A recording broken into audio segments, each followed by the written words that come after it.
You're listening to the British Baseball Podcast.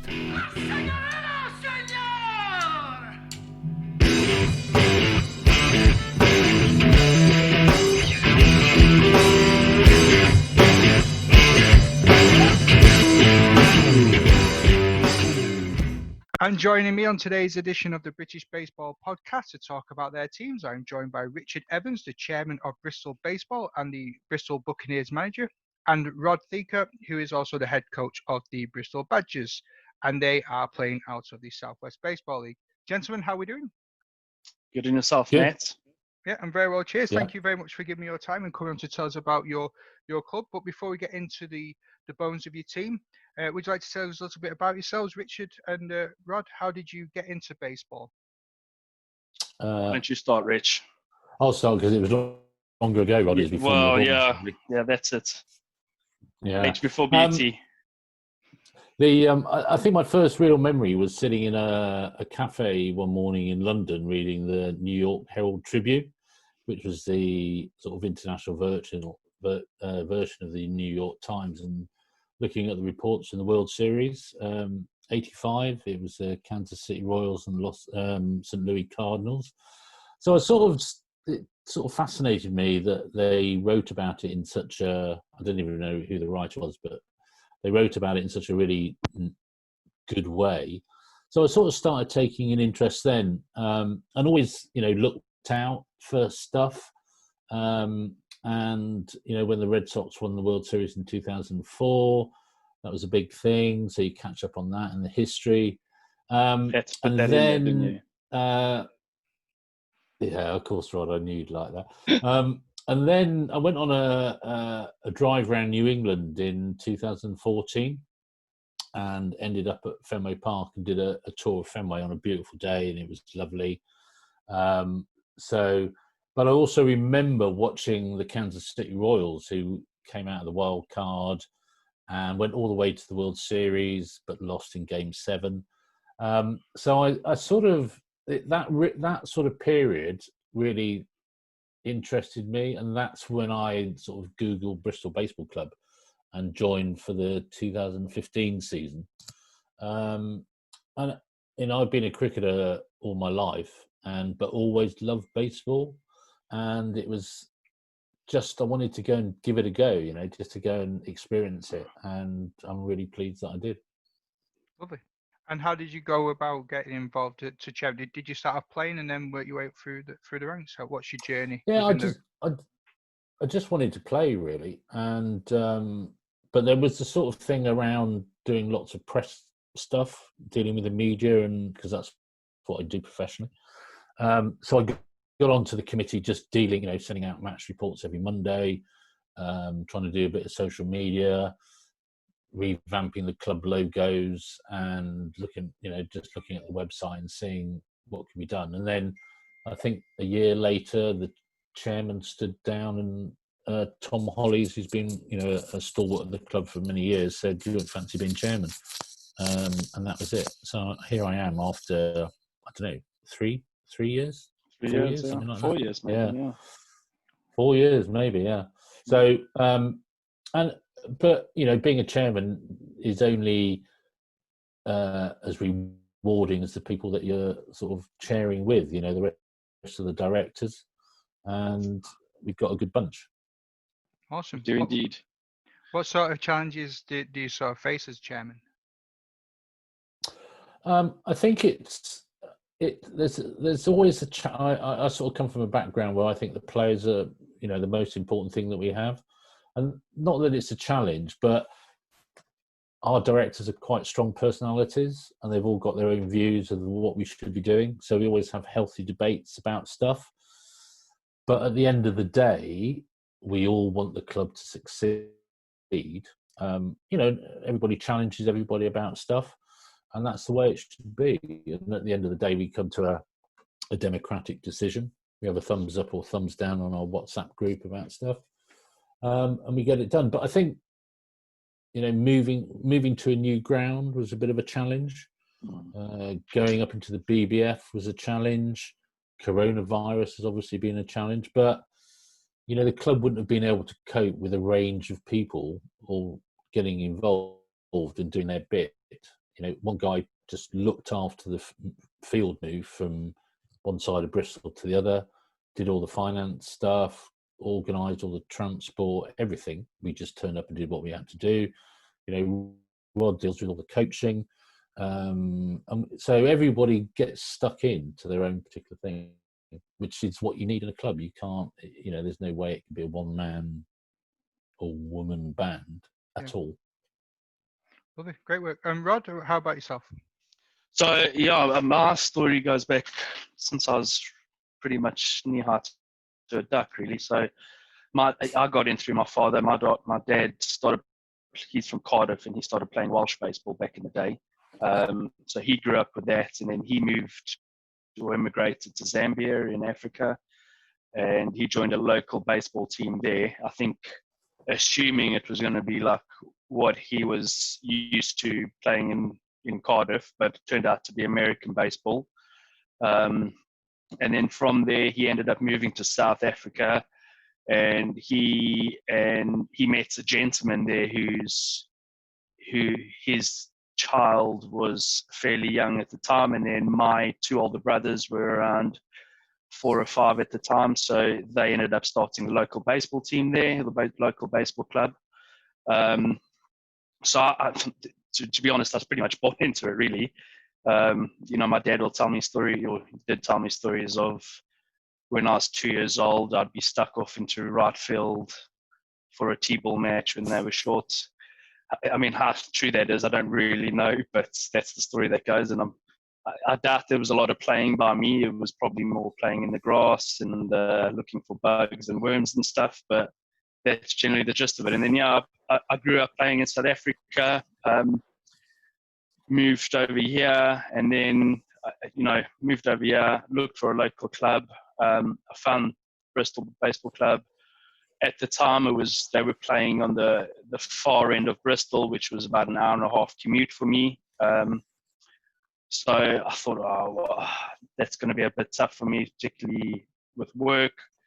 And then a couple of years after that, a year or two, I just thought, I miss playing. I'm going to start playing again. So I just dove right in head first, and it's been a great club, and I've enjoyed it thoroughly since I've been there.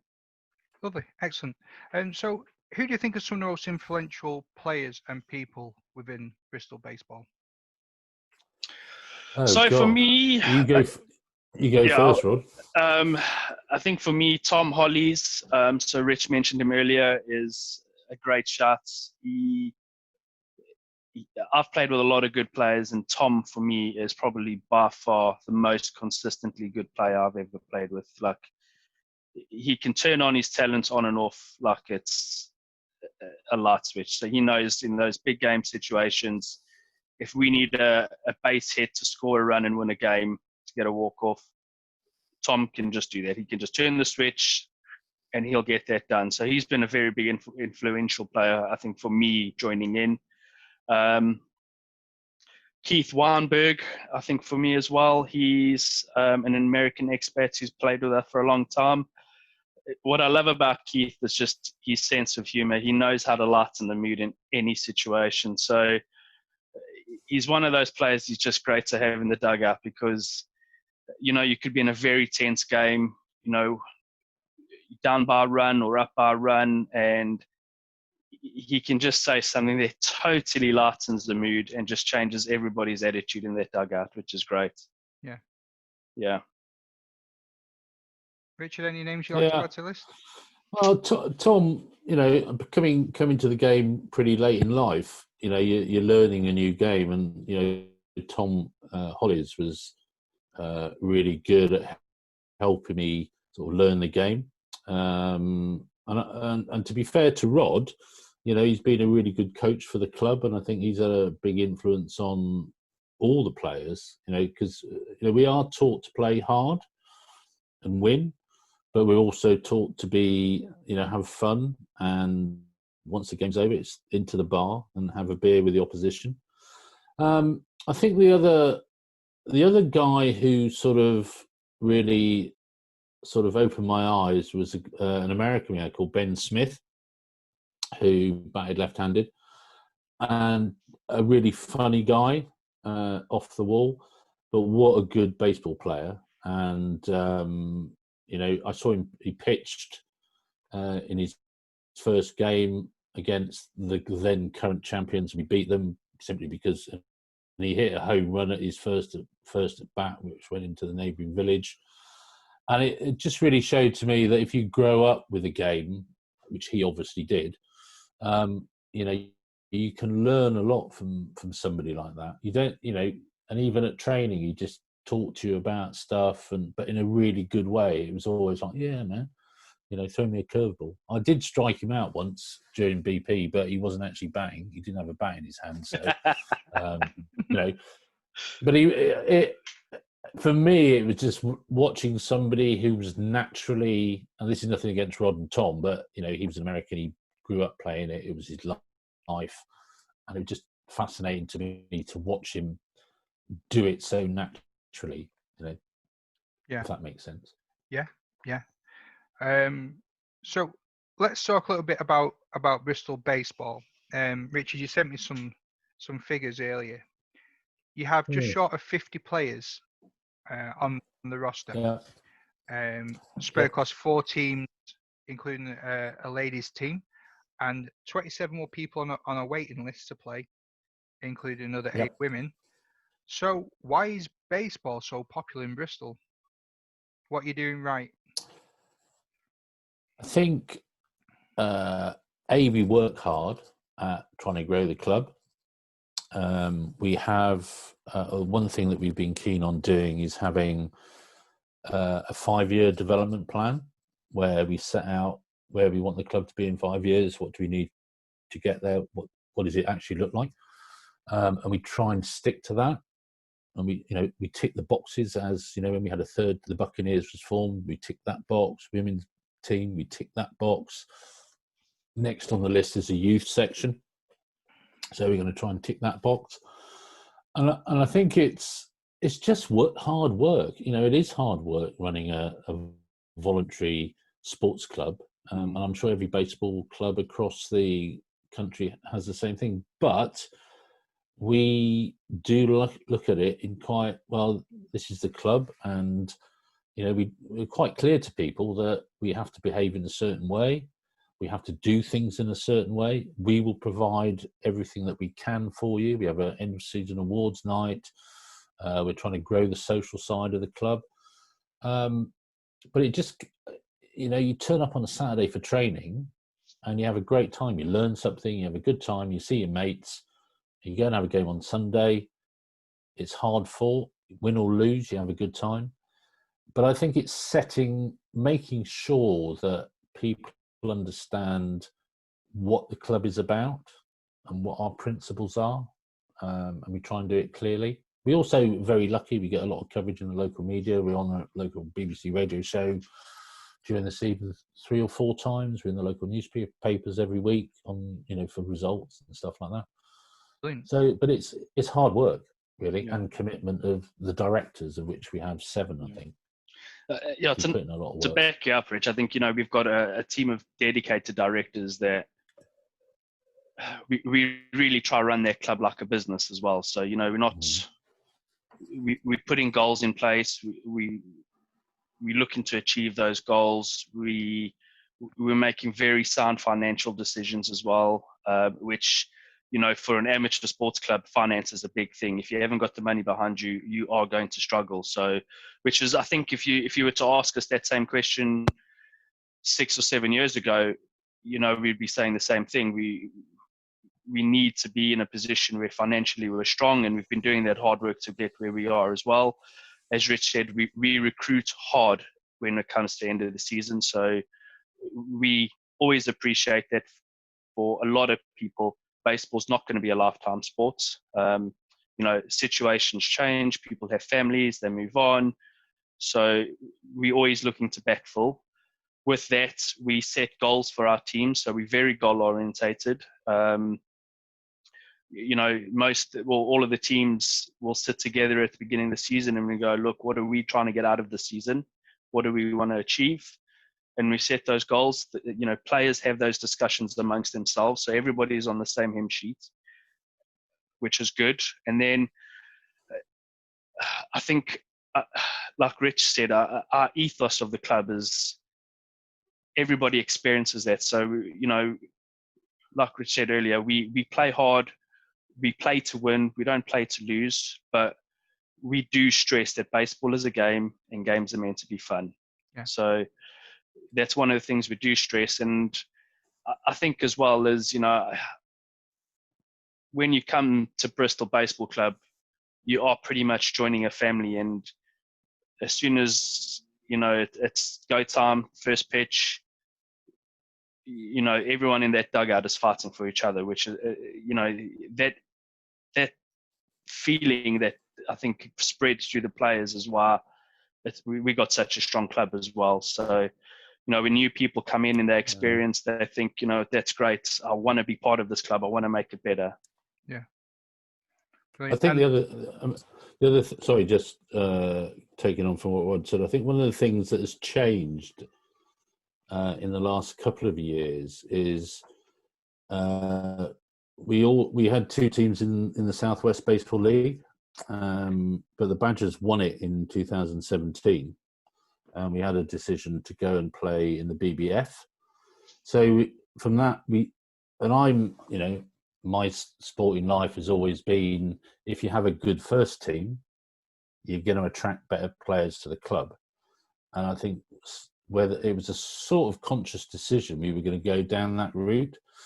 And so stemming from that, and the Badgers got through to the final of the BBF AA tournament for the last 2 years. Yeah, I saw in the highlights that they put out. Yeah. There. Good game. And so the Buccaneers now are the development team. And what we're saying to all the Buccaneers players is, if you work hard and enjoy it, you too can go and play for the Badgers. There's no limit, there's no boundaries. If you're good enough, you'll play for the Badgers. But that you have to work to get there. And I'm particularly pleased, I think Rod is, that one or two non-Badgers from last year, or three, will end up in the playing for the Badgers this year because they've shown they're good enough.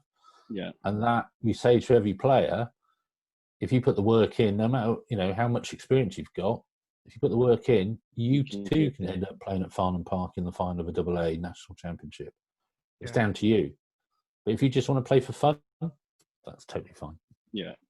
I think what's helped as well, just to back Rich up there, is with us having that first, second and third team, for any new players or guys that have not got so much experience, they don't feel that pressure of being pushed into a team and have to perform. They can take a couple of years to develop their skill sets, to learn the game. And as they get better and learn, they can progress through the ranks and, work their way up through to the second team and into the first team. So, which I think is great, because for baseball's a difficult sport to play. If you come in never having any experience playing baseball, your first year you're thrown into a team where guys are throwing 75, 80 miles an hour, you're not going to have a lot of fun playing, because you're just going to struggle. So with us having that development team, guys, they learn the game, they have fun playing it, and then they get better as they go along. Yeah. You mentioned before as well about your principles that you got set in the club. Do you want to talk about any of those? Yeah, sure. So like I said, we play to win. Throughout our first, second and third team, we are there to win. So one of the things I think very early on when I started playing is the club was really starting to get back on its feet. I think, Rich, what do you think? Yeah. But we had split teams. Yeah, we had two teams, the Badgers and the Bats, and rightly or wrongly, how they were split at the time was like equal opportunity. So they were both playing in the same league. Both teams were fairly competitive, but they just didn't have that little bit extra to perform well and win a competition. So the new set of directors came on, and we were conscious that, well, we want to set up a structure where we're winning, we want to embrace winning. pushing people to win, pushing people to get better. One of the things when I first started was when we got to trainings. Trainings was a bit of a social. You went down, you had fun with your friends, threw a ball about, and that was the end of it. So there wasn't that competitive drive. So we looked to start pushing that, which, players all of a sudden, they came back to that first season when we started making some changes, and guys are like, oh my gosh, that was a hard training session. We've never done that before. But you know what? That was great. I actually liked it. I felt like I've done something at this training session. I haven't wasted 2 hours of my life. So, that winning edge is what we've pushed. And then having fun is definitely top. Those are the top two. As I said earlier, baseball's a game. Games are meant to be fun. And we all know it's more fun when you're winning. But, if you can't have fun when you're losing, you're not going to have a great experience. So that's something we push as well. And then one of the principles for us is making sure everybody feels included. So, we got all sorts of characters at Bristol Baseball Club. We got old guys, we got young guys, we got ladies, and they're all thrown into the mix. And, we expect to respect each other. Yeah. So that's good for us. Awesome. So let's talk a bit about the club history. Does anyone like to take us back to the founding days and some highlights? I can do a bit. We were formed in 2008, but I think a group of guys got together probably in 2007 to go and just play on the Downs, which is a big expanse of green space in Bristol, and have a hit about. But 2008 is the date that we did our bit of research because we were coming up for the 10th anniversary. But 2008 was when we were formed. And we went straight, as I can recall from the history, straight into BBF AAA. Yeah. And we played at Southmead, which is an area of Bristol. And so that was just one team, the Badgers, that played in AAA. And next year, the Bats started, but actually went into they were an independent team, and they were very much a development team. So, it was for the people who were probably starting to play the sport. So we sort of progressed, and the Badgers actually won it a couple of years. Actually, they won it 2010, in 2010, I think. Yeah, 2011, and they tied first in 2012. But in between time, we've moved grounds. And then in 2013, the Bats went into the Southwest Baseball League, which was our second team, and came second. And then 2014, the Badgers decided that it was better for the club to move into the Southwest Baseball League. So we had two teams in the Southwest Baseball League. And, for a couple of years, we always had winning records. And we then, in 2017, had to move. We had a very generous help from Bristol City Football Club. We played at their training grounds just outside Clifton, but they were redeveloping their ground. So we had to move. So we ended up at Somerdale Pavilion, who in 2017, and just to christen it, the Badgers won the Southwest Baseball Championship that year. Mm-hmm. Against Exeter, and then after that, Badgers went up into AA. Last year, we set up the Buccaneers. So it's just year by year, we've just sort of got better and bigger, and small I think progressions. And what's good, I think, is that going back to this thing about the Badgers being in the BBF and being our first team, what it actually means, and for me, and it's been important, that is our best players are getting the best possible baseball they can, and I think that's important. It's no fun going somewhere and winning 86, in 3 hours or an hour and a half. It's just not fun for anybody, and I think we have a duty as a club to say to our best players, we're going to give you the best baseball we can. It's up to you to do it, But which teams out there do you think bring out the best in Bristol Baseball Club? What? Um, Rod, to start well, with the definitely from the Badgers. I think would be Bournemouth Bears. So I think what would we played them 5 times last year, and they're a very good club. They've got some very talented players, and throughout the season we always struggled against them. We were never really dominated, I would say, in any game, but we could definitely see we were stepping up to a different class.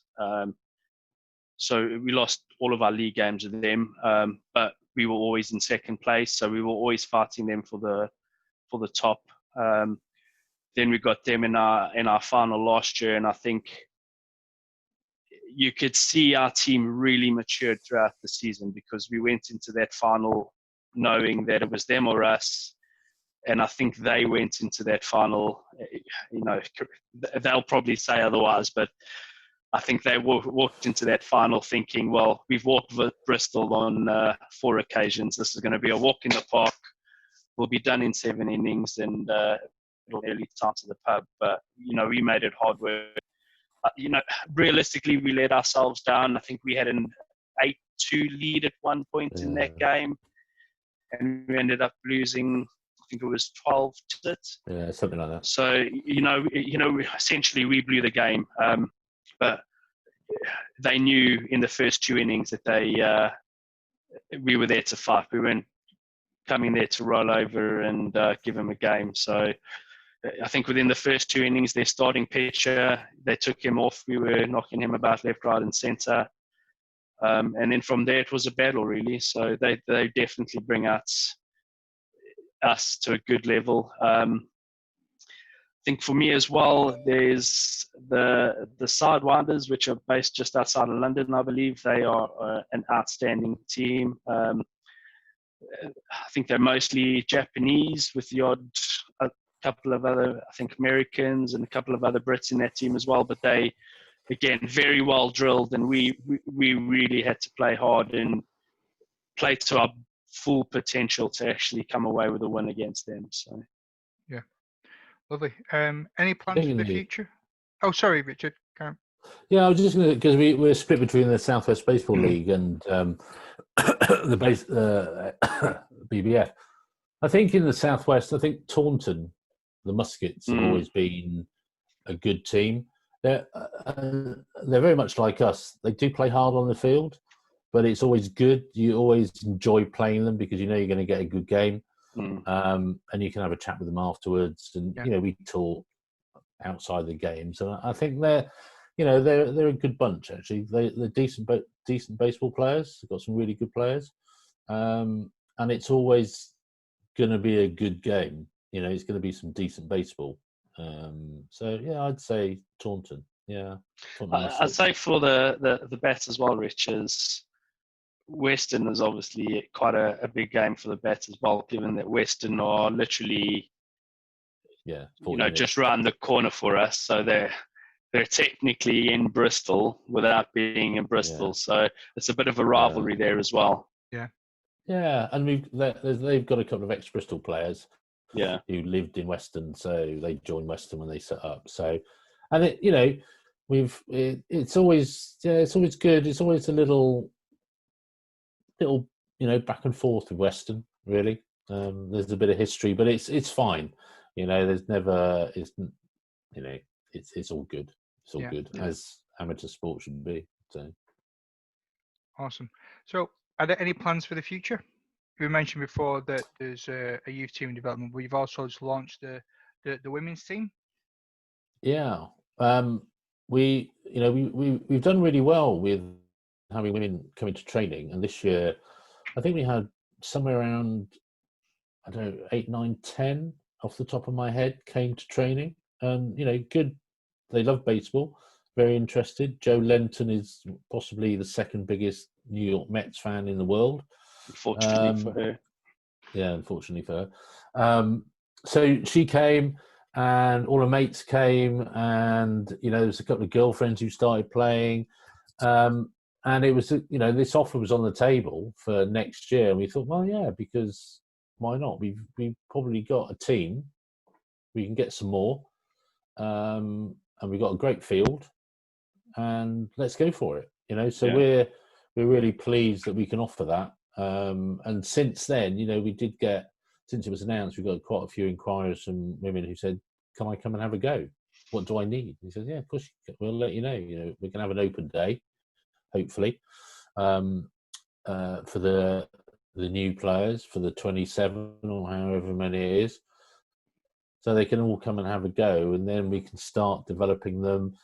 Maybe this time we've got another team. Maybe we've got a fifth team for somewhere that we can actually just introduce people to sport." So I think, and we have quite strong views about baseball in this country, and I think what we want to see is one governing body for baseball.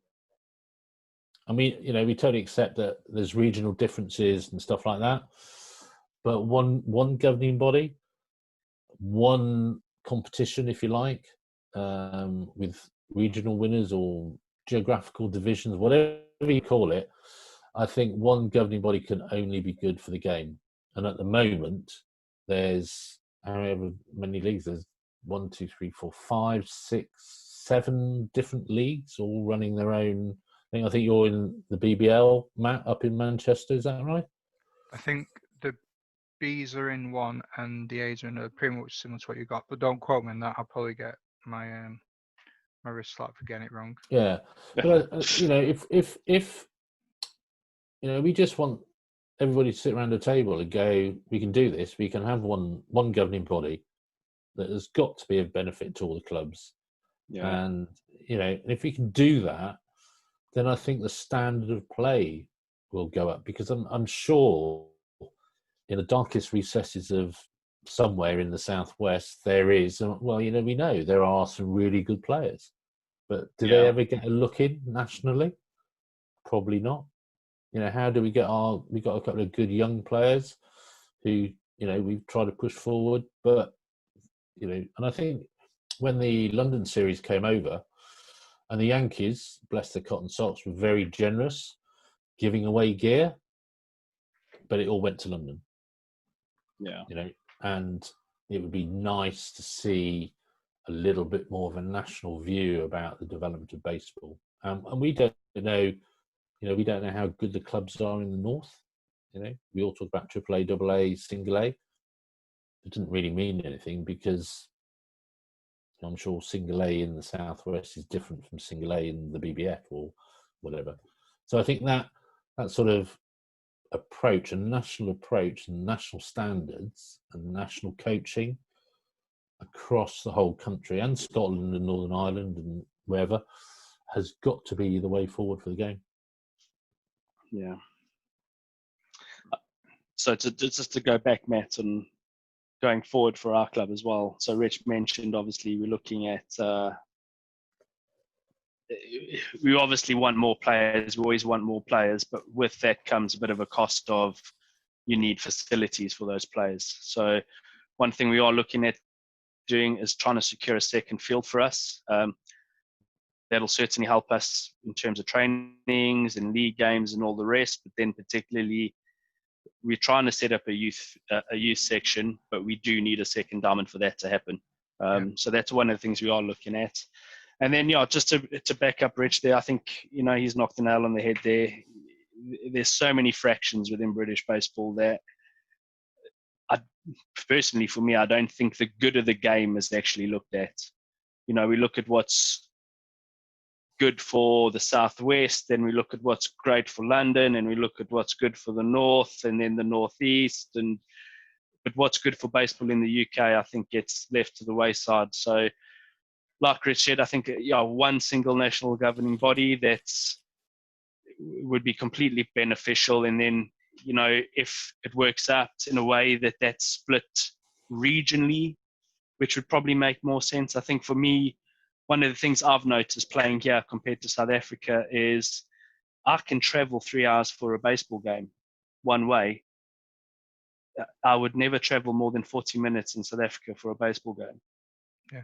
Now, I appreciate that you know, more of the clubs are more sparsely located than they are probably in South Africa. But, you know, there's a whole bunch of teams there in the Southwest. Why are we not setting up a single A league or a double A league for Southwest Baseball that integrates with the national governing body? They're playing each other. You know, they win their competition and go through to the double A winners from London or the double A winners from the north, and they all put into a pool competition to go through to a final. You know, to me, that makes much more sense. It gives people more time to play baseball than it does to travel. Yeah. You know, if you're traveling 6 hours for a 3-hour baseball game, the maths somewhere just don't work out, do they? I think as well, having spoken, you know, Rich and I were on a call with a lot of other clubs the other week, and all the clubs seem to have the same problems. You know, so it was great to hear. So, you know, we think to ourselves at Bristol, well, these are our problems, but we don't really know what London Met's problems are, Guildford, Manchester's problems are. But, you know, we got into a call there and it was, you know, discussing the double A league for the BBF if a league happens due to COVID and all of that. And all the clubs are having the same problems. We need to secure fields. We're not quite sure what's happening with players. You know, fields aren't available, even though we might have them. They're not available due to cricket and football, you know. And these are problems that are across all these clubs. And I got the impression that the BBF, the national governing body, weren't aware that the clubs have these problems. So that's half the problem. Is there's such a separation between our governing bodies and our leagues and our clubs that it doesn't help the game grow. Yeah, I think on the reverse side of that is, you know, you talked about Sheffield Bruins earlier and Newcastle. There's a lot of clubs doing some great stuff. You know, they're getting grants, they're attracting players, they're doing all sorts of things, which actually we should be sharing that good practice. And you know, clubs that may have a particular, you know, we can't recruit players, who can we go to get some tips to recruit players? Another club, you know, how do you got your grant? Newcastle, you got your grant, how did you do it? So there's a real element of sharing good practice and not being afraid to do that, because at the end of the day, it's about the growth of baseball in the UK. And to do that, clubs need to grow and we need to learn from each other, you know. And without doubt, there will be stuff that we can learn from Sheffield, for example, because we're not very good at it. You know, we'd be the first to go, so how did you do that? What do you do? You know, and I'm sure they'll tell us. And I think having one, rather than all the suspicion and stuff that goes on, it's about sharing what we do, our good things and our bad things. Yeah. Interesting. Yeah. Unfortunately, that's us running out of time a little bit here. So how can we find out more about Bristol Baseball? Where can we find you on the social medias and the likes? We are on Twitter. We're at Bristol Baseball. We have our own website, which is www.bristolbaseball.co.uk. We're on Instagram at Bristol Baseball, and we have our own Facebook page, which I never understand Facebook. I think it's just Bristol Baseball or however it works. And they're quite active. We also have Biscuit the Badger, who is nothing to do with the club at all, but comments on all things baseball and related.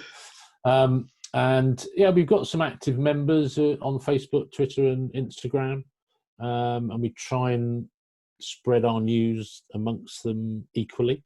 So yeah, we're quite open about stuff, and if people want to get in touch, just email us at info@bristolbaseball.co.uk, and we'll get back to you. And if you want to play, we are the best club in this part of the world.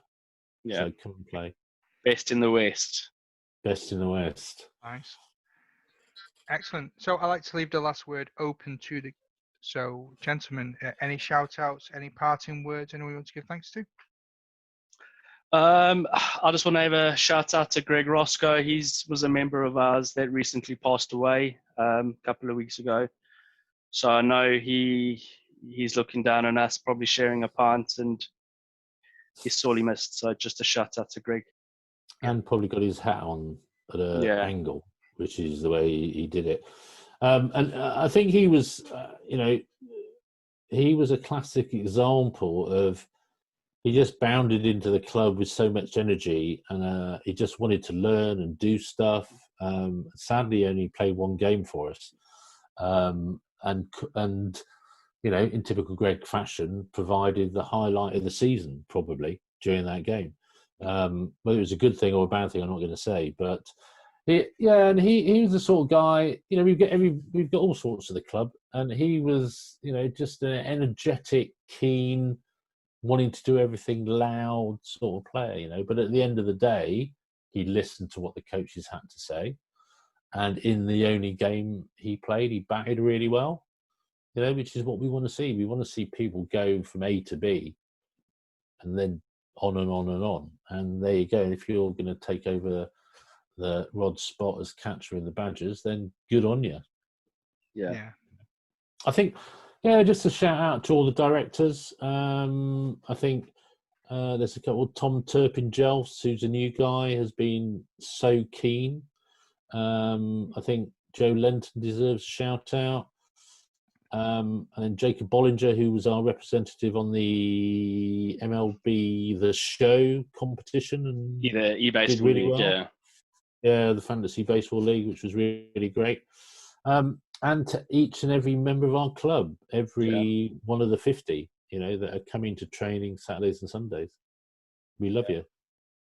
And then, to anyone listening from Bristol, if you want to give baseball a go, get your butts down to Bristol Baseball Club. You won't regret it.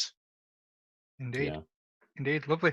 Gentlemen, thank you very much for your time. That was really insightful. And hopefully we can meet up again soon and discuss some more. Thank you very much, man. Cool. No problem. Take care now. Ta-ra. Cheers, man. Bye. Thanks. Bye. Bye. Bye.